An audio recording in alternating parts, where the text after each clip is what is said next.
Pregătește-te de sezonul rece cu compania Amberterm.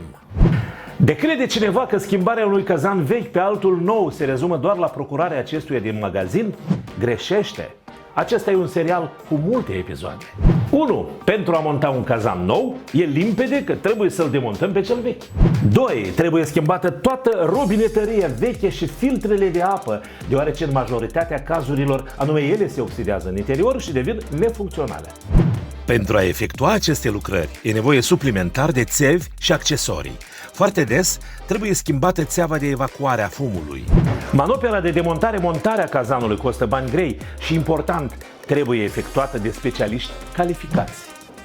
În cazul montării unui cazan în condensație, va fi nevoie de instalarea sistemului de evacuare a condensatului în canalizare. Alte accesorii necesare de conectat la momentul instalării unui cazan sunt stabilizatorul de energie electrică și termostatul ambiental, care vor proteja instalația de perturbările curentului electric și de consumul ineficient de combustibil.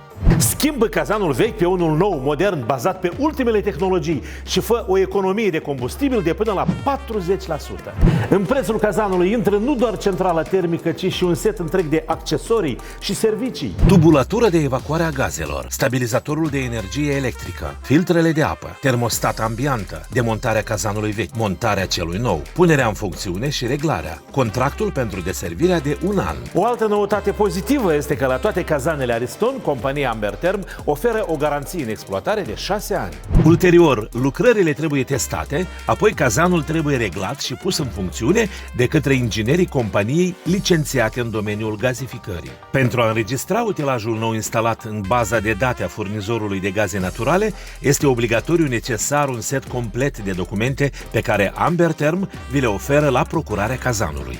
Oferta este valabilă pentru toate tipurile de cazane comercializate de Amberterm.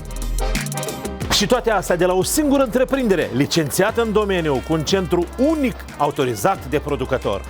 Amberterm, reprezentant exclusiv al companiei Ariston în Moldova. Aduți confortul acasă doar cu Amberterm, compania care are grijă de clienții săi.